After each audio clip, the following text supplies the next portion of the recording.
Hey Sealed! Quoi? Il y a le nouveau tome de Twitter Exorcist qui vient de sortir. Cool!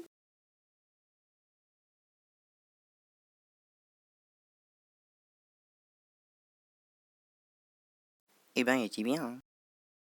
Déjà fini? Bon, tu sais, je suis rapide, hein.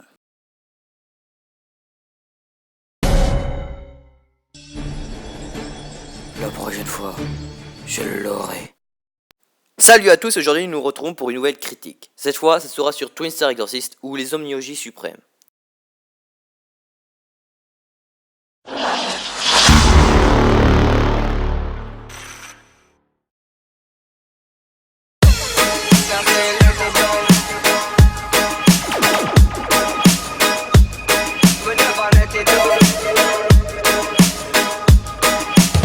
C'est un shonen manga écrit et dessiné par Yoshiaki Sukeno, notamment auteur de Bing Bogamiga.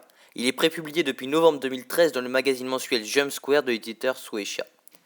8 tomes sont sortis depuis aujourd'hui et la version française est éditée par Kazé depuis le 6 mai 2015, comptant 6 tomes en France. Une adaptation en animé produite par le studio Pierrot est diffusée depuis le avril 2016 sur TV Tokyo au Japon et en simulcast sur Crunchyroll dans les pays francophones. Nouveau fleuron de Jump, Twin Star Exorcist débarque en France en nous promettant monts et merveilles.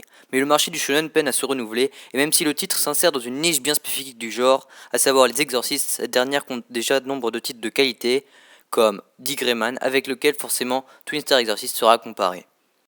Et pourtant, rapidement on accroche sur la nouvelle série de Yoshiaki Sukeno, l'auteur de Bingonaga, titre bien loin de ce qu'il nous propose ici. Et cette fois ce sera Kazé qui publiera l'auteur, mais le titre correspond tellement à leur catalogue shonen que cela paraît presque évident, et évidemment on pense alors à Blue Exorcist. Mais voyons plutôt ce que nous propose ce titre. Rokuro est un jeune garçon peu sérieux qui ne semble être doué pour rien. Il vit dans un temple au milieu d'Omnioji, des prêtres exorcisant des démons, les impurs venant de Magano, un monde parallèle au nôtre où se rassemblent les péchés et les regrets des humains. Rapidement on découvre que notre jeune héros était lui aussi autrefois Omnioji, possédant même un grand talent, mais que suite à un événement dramatique causant la mort de tous ses camarades de l'époque, il souhaite tourner le dos à ce monde dont il ne veut plus avoir affaire. Mais la rencontre de la jeune Benio va remettre bien des choses en question. Cette dernière est elle aussi une Omnioji la plus puissante de son clan, et à son contact, Rokuro va être contraint de recourir à ses incroyables capacités.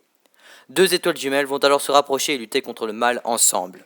Une prophétie annonçant la fin de cette guerre éternelle entre les hommes et les impurs, et ils en sont la clé. Nous voilà donc plongés une nouvelle fois dans un univers typique du folklore japonais, et c'est d'ailleurs comme ça que Kazé vend la série à juste titre. Forcément, on pense alors à tous les titres du genre, Shaman King, Dick Grayman, Blue Exorcist, Nura, Shikabana Hime, Keikaishi et j'en passe, mais se focaliser ainsi sur le folklore nippon va déjà grandement réduire les comparaisons. Il reste surtout Nura dont le traitement est à tout autre. Pourtant, à première vue, on n'échappe pas aux clichés voulus par le genre. On découvre un jeune garçon un peu naïf ayant perdu ses parents avec un lourd passé, mais possédant un énorme potentiel pour être le meilleur dans son domaine. Pourquoi est-on systématiquement obligé d'en passer par là ? Et pourtant, très rapidement, on est happé par cet univers qui nous plonge dans l'action sans attendre. Tout va très vite et on a à peine le temps de faire connaissance avec les protagonistes qui déjà ils démontrent leur incroyable capacité. À peine apprend-on l'existence de Magano, le monde des impurs, et que déjà nous y pénétrons pour les voir faire face à un démon absolument gigantesque, innommable, que Lovecraft n'aurait pas renié.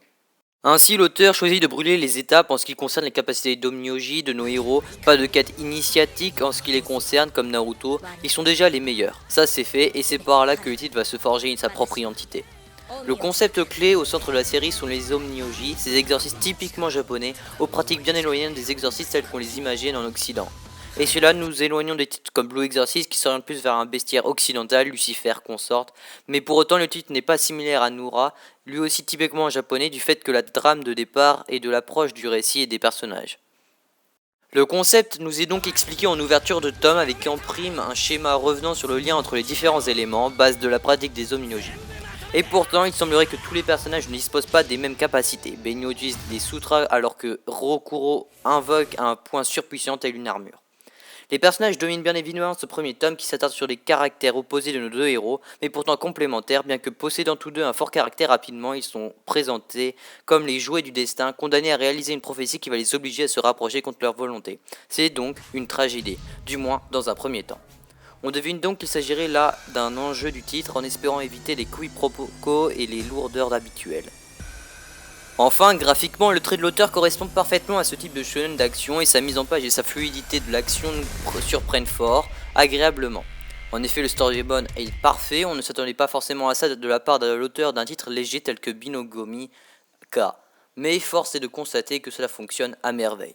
Sur le papier, Twin Star Exorcist se présente comme un shonen comme on en voit des dizaines, mais il y a de fortes chances que le titre arrive à tirer son épingle du jeu grâce au talent de l'auteur et une approche qui s'annonce intéressante, même si la part des combats dans un tome est très importante. Et même si cela fait de plus en plus, il faut mentionner que le second tome est à sortir en parallèle du premier, afin de combler notre envie d'en savoir plus sur ce titre, qui va très certainement rencontrer un succès mérité. C'est fini.